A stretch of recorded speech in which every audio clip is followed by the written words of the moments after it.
Hi all, this is Dr. J at 11, streaming to you live from Long Island, New York, where the weather was really, really nice until it wasn't. In any event, the Dow was really not so nice, no synchronicity between the weather and the Dow and the rest of the indices today. Dr. J had a pretty good time outdoors today and didn't look at the market since about noon. I did have a report earlier on Oncosec pharmaceutical, and they were up sharply, up 16 cents from something like 155 to 171 earlier in the day when I left. And that prompted me to do a quick vlog about the reasons why Oncosec was most people's only green in a sea of red biotechs, a sea of red stocks in general. So if you missed that particular vlog, I think I would recommend you finding it and viewing it, because I'm going to talk mainly about the prospects going forward based on the wonderful chart that it has become. Oncosec has a tremendous chart formation. I will say a word or two about the fundamentals, the news it broke today. As always, do your own due diligence. My opinions are my own and do not constitute investment advice.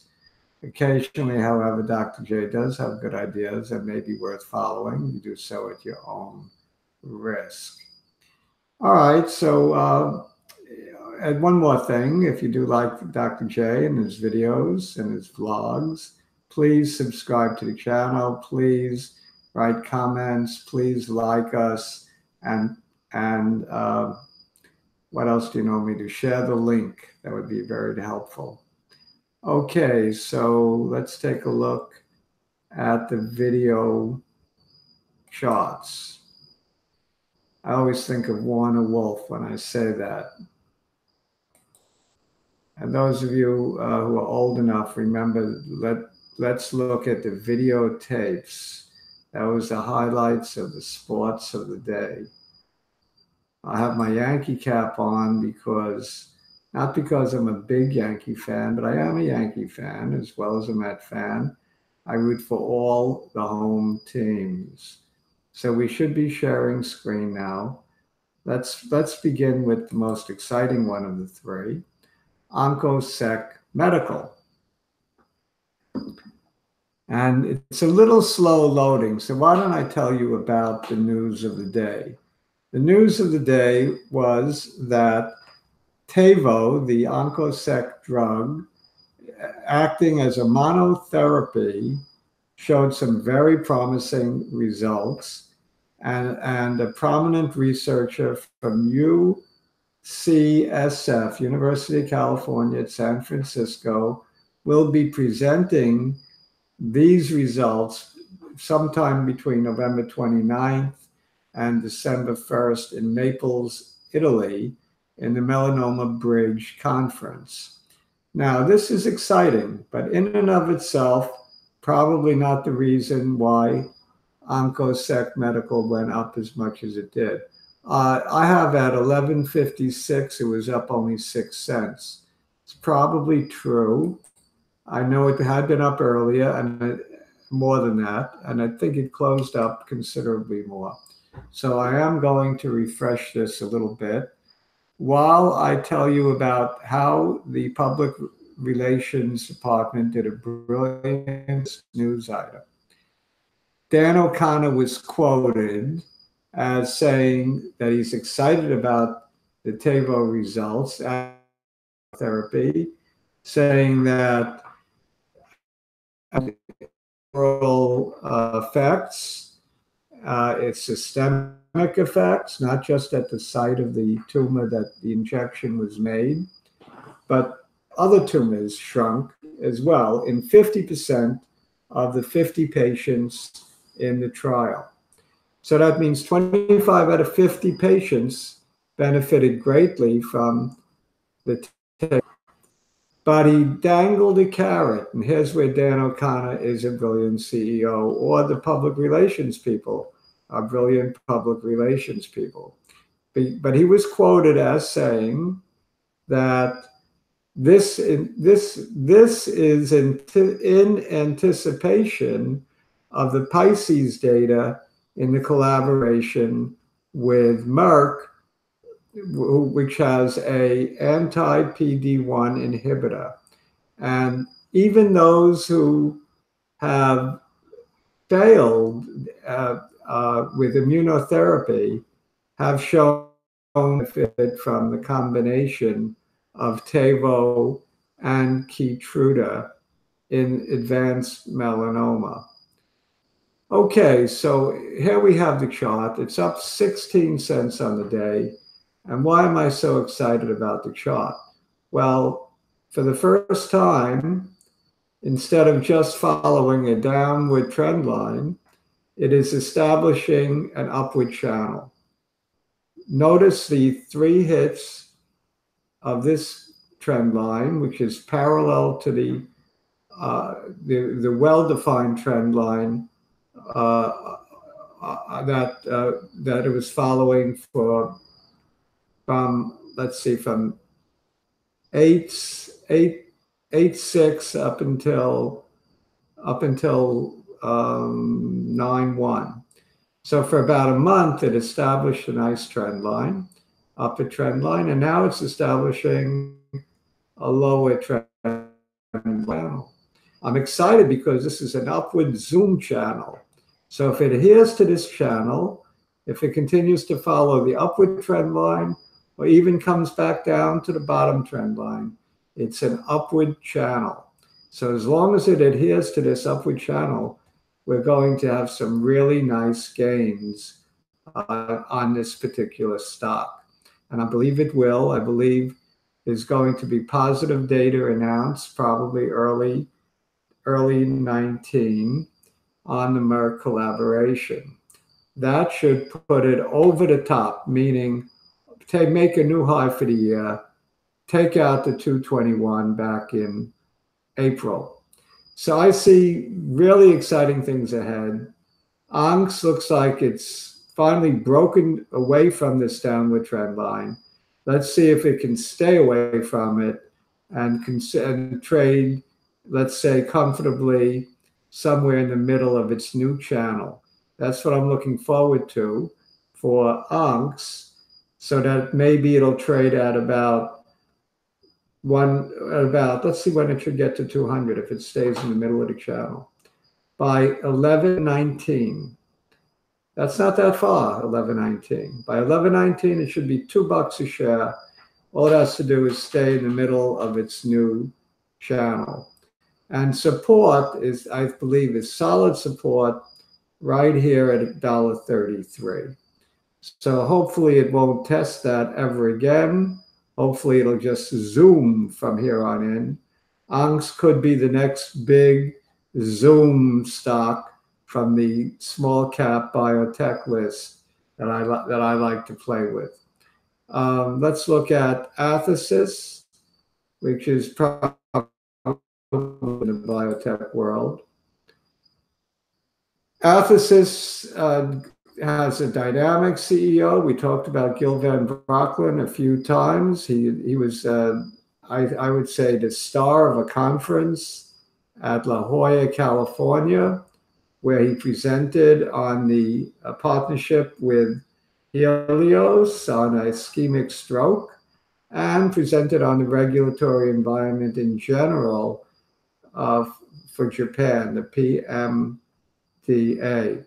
Far more lenient, far more friendly than the FDA, especially with the whole class of drugs called regenerative medicine. And that certainly includes multistem, the product that Athersys is developing jointly with Helios KK in Japan. And they're looking to expand this relationship. We've talked about the fundamentals a lot. But now let's take a look at the chart. It had been in a very, very fine channel between $2.10 and $1.85. It's been in that channel since 6/19, finally broke out of that channel on September 25th. So it took 3 months, most of June, July, August, half of September, to break that 210 level. And it's staying above the 210 level, but it can't separate from it. So it's had 1, 2, 3, 4, 5, 6, 7, where it's made a touch of the 210 level and traded above. I would like to see tomorrow a break of that 210 level where it opens at where it closed, let's say, and just keeps on going. So I would love to see that tomorrow. Open at 216, close at 226, something like that. Put some distance between what was resistance and is now clearly support. Signal that Athersys is eventually going to go and make a new high greater than the 309 that it set on June 7th. There's very little resistance once it breaks away from this 210 level. I think it shoots straight up. So this could be like a rocket ship, Athersys. I would like this rocket ship to take off. Geron, we all know the Geron story, and I hope I didn't go through too many boxes of Kleenex. No, I'm just kidding. But it did hurt Dr. J. It hurt a lot of people when it collapsed from the 6s to the $1.50 level at one point. Collapse. And it collapsed because J&J, Janssen unit, decided to sever the partnership that it had on imetelstat, the Geron drug that was in clinical trials for MDS and MF. Even though it showed great promise in MDS, even though Geron is ready to take it over and go for a phase 3 trial, even though the MF data probably was because the data is not going to be released until the ASH abstracts are released in November. That would be consistent with ASH policy. The conference is early December. I'm not sure when they'll be seen. Because, yeah, let's face it, the abstracts essentially tell the whole story to folks like you and me. Unless you're a medical professional who happens to specialize in oncology, it's probably not going to be that meaningful the day of the conference. In particular, it's the slides. What is relevant is the ASH abstract where they give you the numbers and the highlights. So that will happen in November. In the meanwhile, in between time, we're not having too much fun, but we are forming a base.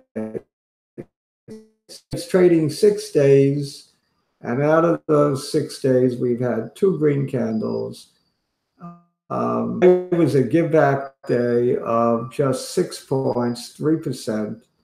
I mean, that's a lot percentage wise, but it's back down to the 176 level, which is not my line in the sand, but it seems to be a line that is going to be support and resistance or resistance.